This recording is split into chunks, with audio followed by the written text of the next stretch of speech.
नमस्कार. मी हेमंत मोने. आपण गीतेच्या अध्यायांचा विचार करतोय, चर्चा करतोय. आता आज आपला भाग 13वा आहे, पण आपण गीतेच्या 12व्या अध्यायातल्या 13 ते 20 अशा 8 श्लोकांमध्ये जी भक्तांची लक्षणं सांगितली आहेत, त्याबद्दल सांगतोय. खरं म्हणजे भक्त कसा असतो, कसा वागतो, हेच त्यातल्या श्लोकातून आपल्याला सांगायचं आहे गीतेला. पहिलं म्हणजे 13वा श्लोक, पहिला जो श्लोक आहे 13वा, तो सांगतो काय, की भक्ताचा स्वभाव प्रेममय आहे. मानव रूपात त्याला परमेश्वर दिसतो आणि म्हणूनच तो कोणाचाही द्वेष करीत नाही. सर्वांवर प्रेम करतो, अगदी शत्रूवर सुद्धा प्रेम करतो. दुसऱ्यांनी माझ्यावर प्रेम केलं तरच मी त्याच्यावर प्रेम करीन, असं अनुरोधी प्रेम तो करत नाही. कोणाशीही वैर न करणे हे भक्ताचं विशेष लक्षण आहे. ह्याचाच अर्थ असा की त्याच्या मनात सदैव मैत्रीची भावना असते. त्याचं मन दयेने भरलेलं असतं. त्याला अहंकाराचा स्पर्शही होत नाही. त्यामुळे त्याचा मीपणा मावळलेला असतो. दुसऱ्याचं दुःख निवारण करण्यात त्याला आनंद वाटतो. कोणाचं दुःख दूर करतो, कोणाचं दुःख दूर करूया, अशी त्याची निवडीची भाषा नसते. इतकेच नव्हे तर दुसऱ्याला सुख देण्यात त्याला आनंद वाटतो. क्षमा हा भक्ताचा आणखी एक गुण. सुखदुःख, मान अपमान हे दोन्ही तो सारखेच मानतो. यालाच गीतेनं द्वंद्व सहिष्णुता असं म्हटलं आहे.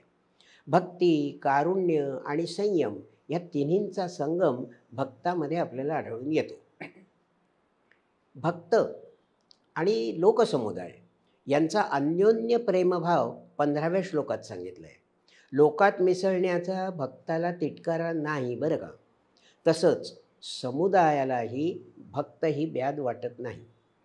दोघेही एकमेकांच्या सहवासात आनंदी असतात. लहान मोठेपणाचा भेद भक्ताजवळ नाही. त्याची वागणूक सर्वांशी समान असते. म्हणजेच तो पक्षपात करीत नाही, लहानांची उपेक्षा करीत नाही आणि मोठ्यांशी बोलायला भीड बाळगत नाही. आता श्लोक क्रमांक 16मध्ये 2 शब्द वापरले आहेत, उदासीन आणि दक्ष. असे 2 विरोधी शब्द आले. पण दक्ष याचा अर्थ कर्तव्याविषयी दक्ष आणि फळाविषयी उदासीन असा अर्थ इथे अभिप्रेत आहे. त्यामुळे विरोध वाटण्यासारखं काही नाही.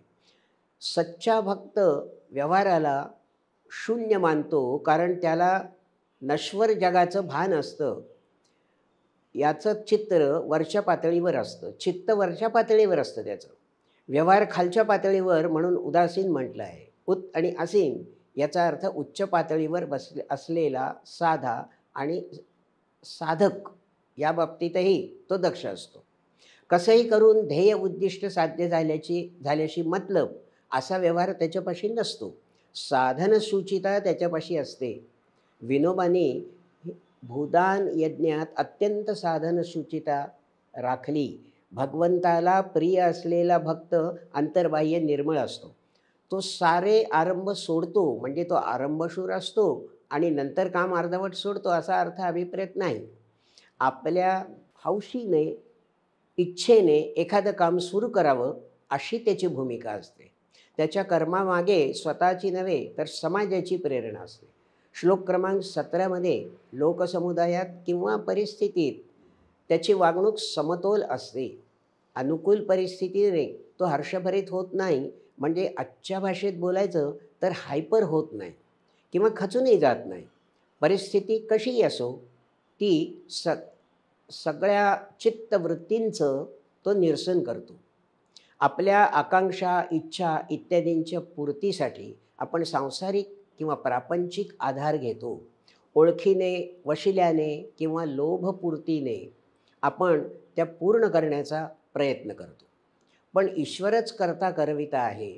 जे काही घडेल ते आपल्या भल्यासाठीच आहे ही भावना दृढ झाली म्हणजे बाह्य आधारामागे धावण्याची वृत्ती राहत नाही. बुद्धीच्या स्थिरतेमुळे हे सहज साधू शकतं. निंदा, स्तुती, यश, अपयश या द्वंद्वाच्या बाबतीत समतोल असल्यामुळे भक्त मननशील असतो. निंदास्तुतीचं दोषदर्शन किंवा गुणदर्शनाचे मनन त्याच्याकडून होतं. साहजिकच त्याची वाणी संयमित होते. मौन शब्द यासाठी आला आहे. गीतेने 2ऱ्या अध्यायात स्थितप्रज्ञाची, 5व्या अध्यायात जीवनमुक्ताची आणि 6व्या अध्यायात योगारूढाची लक्षणं सांगितली आहेत. सर्व लक्षणं खरं पाहता एकच आहेत, पण प्रत्येकात एखादं लक्षण प्रामुख्यानं दिसतं. बुद्धीची स्थिरता आणि अचूक निर्णय शक्ती हे स्थितप्रज्ञाचं लक्षण आहे.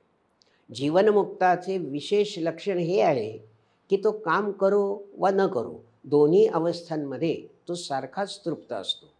योगारूढ भक्त पापी आणि पुण्यवान यामध्ये भेद करीत नाही. सर्वांना समभावाने पाहतो. तसंच प्रेम, दया, क्षमा, संयम, करुणा इत्यादी लक्षणं असलेला भक्त भगवंताचा आवडता भक्त असतो. तुमच्या माझ्यासारखे लोक या भक्त लक्षणांच्या कसोटीला किती उतरतील याची शंकाच आहे. या लक्षणांची वानवा आहे असं म्हटलं तरी अतिशयोक्ती होणार नाही. परंतु भगवंत अज्ञानी जनांचाही आदर करतात, जसा एखादी आई लहान मुलाचा करते तसा. या भक्त लक्षणांचं चिंतन मनन करण्याचा आणि विचार व आचार यातील अंतर कमी करण्याचा प्रामाणिक प्रयत्न केला तर आपणही भगवंताला प्रिय होऊ असं आश्वासन भगवंतानी 20व्या म्हणजे शेवटच्या श्लोकात दिलं आहे. धन्यवाद.